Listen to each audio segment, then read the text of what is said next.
तो होम्योपैथी के अध्ययन के क्रम में आज हम लोग रोग और रोग निदान वाले भाग में पुनः स्टडी करेंगे। आपको गर्दन का एक बहुत ही महत्वपूर्ण रोग सर्वाइकल स्पॉन्डिलोसिस है ना। इसके पहले वाले क्लास में हमने सर्वाइकल स्पॉन्डिलाइटिस के बारे में बताया था। आज हम लोग स्टडी करेंगे सर्वाइकल स्पॉन्डिलोसिस क्या होता है ना। यह रोग होने का कारण क्या होता है और फिर इसके लक्षण कौन कौन से देखने को मिलते हैं और अंत में सुजोग थेरापी के माध्यम से हम कैसे पहचान करेंगे बगैर एक्सरे का, बगैर अल्ट्रासाउंड या बगैर आपको एमआरआई का हम कैसे पहचान करेंगे कि ये सर्वाइकल स्पॉन्डिलोसिस ही है ना। और फिर सुजोग थेरापी से इसकी निदान के बारे में भी बताएंगे और अंत में आपको इलेक्ट्रो होम्योपैथिक चिकित्सा पद्धति से इसका ट्रीटमेंट बताएंगे। कैसे आप इलेक्ट्रोपैथिक औषधियों के इंजेक्शन से, एक्सटर्नल दवा से, नर्व पॉइंट के माध्यम से हम कैसे इसका ट्रीटमेंट करेंगे। अंत तक वीडियो में आप बने रहिएगा। चलिए शुरू करते हैं सर्वाइकल स्पॉन्डिलोसिस।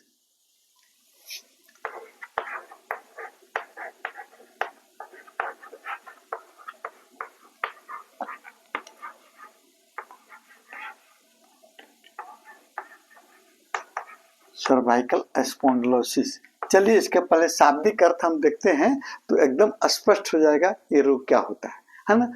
सबसे पहले आपको सर्वाइकल मीन्स होता है गर्दन से रिलेटेड है ना। आपको गर्दन से संबंधित है ना, गर्दन से संबंधित या गर्दन वाले भाग है ना। और स्पॉन्डिल है ना, स्पॉन्डिल है ना, स्पॉन्डिल मीन्स आपको वर्टिब्री है ना, वर्टिब्री या स्पाइन भी कह सकते हैं है ना, स्पाइन। और फिर आपको ओसिस, ओसिस मीन्स आपको होता है घिसना, घिसना बीमारी,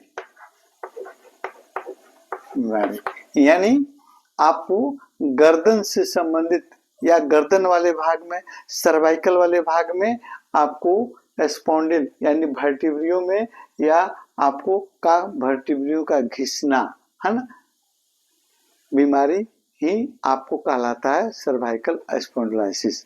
यानी आपको हमने आइटिस यानी आपको पहले सर्वाइकल स्पॉन्डिलाइटिस के बारे में बताया था तो उसका मतलब होता है सूजन होना, और इसमें ओसिस है ना स्पॉन्डिलोसिस तो इसका मतलब होता है आपको घिसना है ना।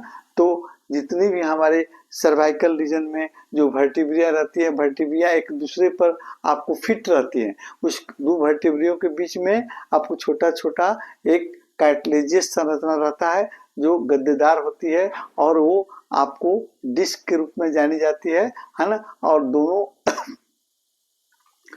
आपको वर्टिब्रियों के बीच में स्थित रहती है, उसको आपको इंजोर होने या हड्डियों को आपस में टकराने से बचाती है। जैसे यहाँ देख लीजिए, मैं दिखा देता हूँ अभी आपको। देखिए यहाँ पर ये आपको ये वर्टिब्रिया है ना, और ये आपका देखिए शरीर छोटी छोटी छोटी छोटी डिस्क लगी हुई है हरे रंग की है ना। दो हड्डी के बीच में डिस्क है, इस दो हड्डी के बीच में सभी डिस्क है। ये डिस्क में आपको सूजन हो जाना कहलाता है आइटिस यानी सर्वाइकल स्पॉन्डिलाइटिस। और इस आपको डिस्क का घिस जाना, खिया जाना, हिंदी में घिस जाना को कहते हैं आपको सर्वाइकल स्पॉन्डिलोसिस है ना। समझ गए? तो अब आगे हम बढ़ते हैं इस रोग का होने का कारण क्या है।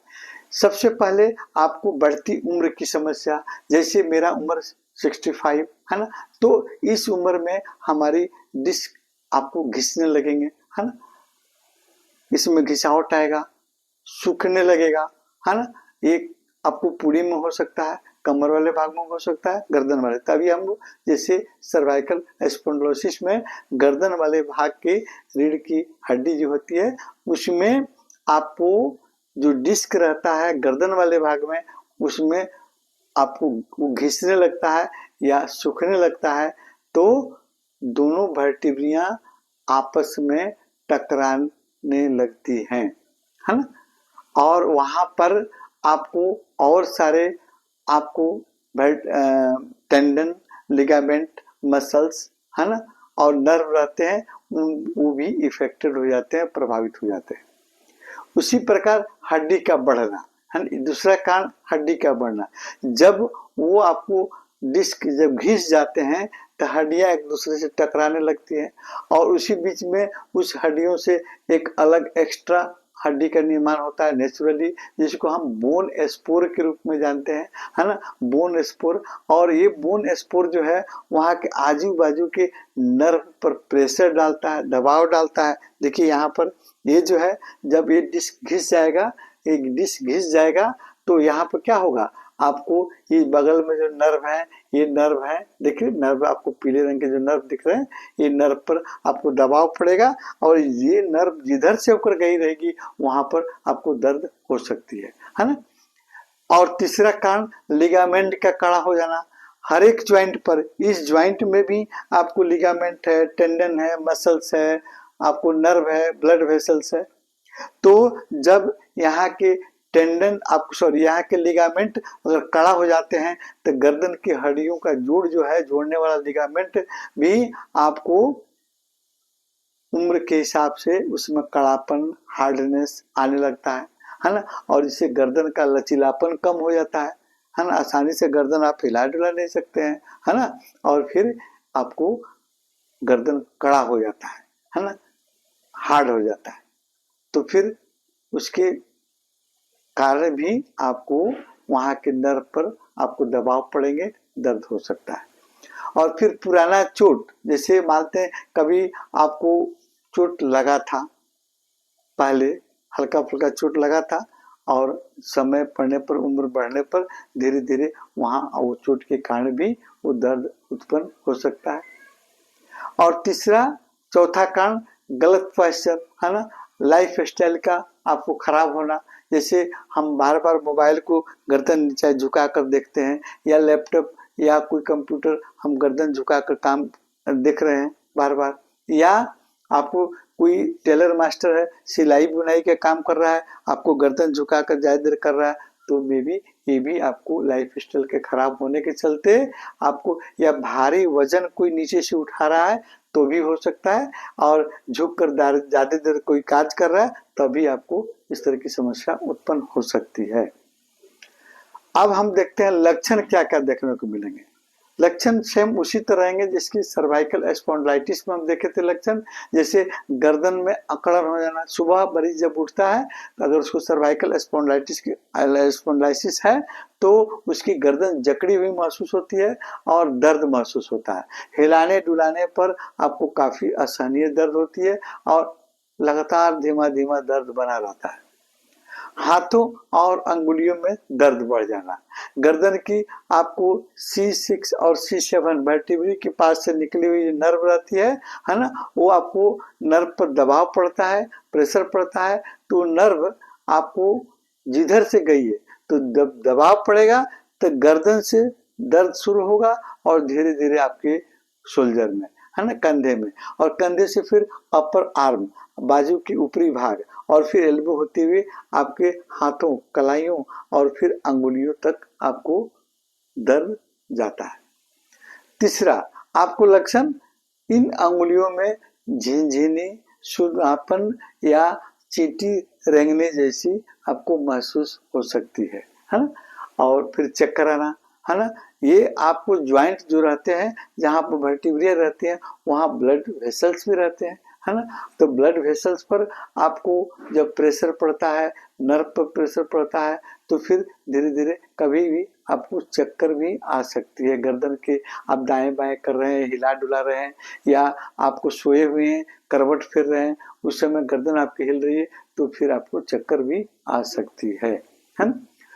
अब हम देखेंगे कि गर्दन के पीछे वाला दर्द, है ना, सिर के पीछे वाला दर्द, है ना। तो आपको मालूम है कि बहुत सारे आपको नर्व जो है, जो सर्वाइकल एरिया से निकल रहे हैं, वो आपको ऑक्सीपिटल एरिया, आपके सिर के पीछे वाले एरिया में वो नर्व का जाल है ना। तो जब आपके ये आपका नर्व जब चिपेगा, है ना, दबेगा, तो फिर आपके सिर के पीछे वाले भाग में दर्द हो सकता है, यानी ऑक्सीपिटल हेडेक हो सकती है ना। और गर्दन का मसल्स में भारीपन महसूस होगा, गर्दन में आपको भारीपन महसूस होगा। इस तरह के सिम्टम आपको देखने को मिल सकते हैं। अब हम पहचान कैसे करेंगे कि सुजोग पद्धति से कैसे पहचान करेंगे कि अगर कोई मरीज आपके पास आता है, वो उसके पास एक्सरे भी नहीं है या आपको एमआरआई भी नहीं है, तो कैसे आप पहचान करेंगे कि आप ये 100% सर्वाइकल स्पॉन्डिलोसिस का ही केस है। तो उसके लिए हम आपको बता रहे हैं सबसे पहले सुजोग मेथड से, है ना। सुजोग मेथड से बताया गया है कि सर्वाइकल का आपका एरिया कौन होता है। सर गर्दन का एरिया होता है आपका ये, है ना, ये हमने थंब बनाया है, अंगूठा, है ना, ये अंगूठा बनाया, ये आपको कलाई है। जैसे हम बंद अंगूठे को ऐसे किए हैं, है ना, बंद मुट्ठी किए हैं तो अंगूठा ऐसे दिख रहा है। तो ये आपको अंगूठे में दो जोड़ होते हैं, देखिए फर्स्ट जोड़ और सेकंड जोड़। यहाँ देखिए हम दिखा रहे हैं, ये फर्स्ट जोड़ और सेकंड जोड़, इस दोनों के बीच में आपका रहता है सर्वाइकल का एरिया, यानी गर्दन का एरिया है। अब इस एरिया में हम सुजोग थेरापी के माध्यम से, सुजोग आपको जिमी के माध्यम से इस पर धीरे धीरे इस कोरस्पोंडेंस पॉइंट को खोजेंगे, है ना। जो पॉइंट मिलेगा वो पॉइंट पर काफी असहनीय पेन होगा, है ना। धीरे धीरे देखिए, इस आपको जिमी है, ये जिमी देख लीजिए, ये जिमी है ना, आपको सुजोग थेरापी का जिमी है। इस भाग से हम धीरे धीरे धीरे धीरे आपको इस एरिया पर, है ना, धीरे धीरे हम आगे सुई के नोक के बराबर बढ़ते जाएंगे और धीरे धीरे धीरे धीरे यहाँ टच करेंगे। एक पॉइंट हमको ऐसा मिलेगा जहां पर पेशेंट को असहनीय दर्द होगा, बिल्कुल वो पसीने पसीने हो जाएगा। कभी आपको अचानक उसको बेहोशी हो सकती है, बेचैनी हो सकती है इस पॉइंट को मिलने पर, है ना। ये पॉइंट अगर मिल जाता है, कोरस्पोंडेंस पॉइंट, प्रतिनिधि बिंदु जिसको कहते हैं, मिल जाता है, तो फिर आप समझिए उसमें जो दर्द हो रहा है असहनीय, तो समझ जाइए कि 100% ये आपको सर्वाइकल स्पॉन्डिलोसिस है, गर्दन के हिस्से में ही है। अब वहां पर हम क्या करेंगे, इस जिमी के माध्यम से 5 बार इस आपको पॉइंट को एक्टिवेट करेंगे, एंटी क्लॉकवाइज और क्लॉकवाइज, है ना। इसको जैसे हमको यहाँ मिला, है ना, इसको जैसे हम कर रहे हैं, देखिए ये 5 बार आपको 5 बार ऐसे नचाएंगे क्लॉकवाइज, है ना, और फिर एंटी क्लॉकवाइज, है ना, ऐसे नचाएंगे और फिर ये आपका पॉइंट मिल जाएगा, है ना। और इस पर हम क्या करेंगे, इलेक्ट्रो होम्योपैथिक औषधि WE, है ना, इलेक्ट्रोपैथिक औषधि WE, है ना, और फिर S5 और C5, है ना, का एक एक्सटर्नल लगाएंगे, है ना, D4 से एक्सटर्नल इस भाग पर लगा देंगे, है ना, कंप्रेस लगा देंगे, कुछ क्षणों के लिए छोड़ देंगे और फिर इस जिमी के माध्यम से हम मसाज करेंगे, धीरे धीरे धीरे मसाज करेंगे इस भाग को जिमी के माध्यम से। और फिर अंत में ये आपका मशीन, है ना, सुजोग मशीन, इस सुजोग मशीन से इसको हम वाइब्रेशन करेंगे, यहाँ पर इसमें करंट देंगे, करंट नहीं रहता है, वाइब्रेशन मशीन है, वाइब्रेशन करेगा। हम इसको हम 1 मिनट के लिए यहाँ इस एरिया को वाइब्रेशन करेंगे और फिर मरीज का गर्दन जो अकड़ा हुआ था बिल्कुल फ्री हो जाएगा, दर्द आपको कम हो जाएगा। ये है सुजोग थेरापी के माध्यम से। अब हम आपको इलेक्ट्रो होम्योपैथी के माध्यम से, है ना, कैसे हम इसको ठीक करेंगे। तो इसमें भी आपको मैटी साहब ने 45 नर्व पॉइंट बताया था, जो नर्व पॉइंट आपके गर्दन वाले भाग में 17-18 नर्व पॉइंट जो मिलते हैं, है ना, 18 नंबर नर्व पॉइंट आपको ऑक्सीपिटल एरिया में, है ना, वहां पर हम क्या करेंगे कि फिर आपको WE और S5C5 का कंप्रेस लगाएंगे, है ना, और फिर इंजेक्शन नंबर 29, है ना, इंजेक्शन नंबर 29 इंजेक्शन नंबर 29 को लगाएंगे और फिर आपको 18 नंबर पॉइंट पर, नर्व पॉइंट पर, है ना, जो आपको नर्व पॉइंट पर हम लगाएंगे WE और S5C5 का कंप्रेस और फिर आपको S1 या S2, है ना, plus C4 plus F1 plus L1 plus A3, है ना,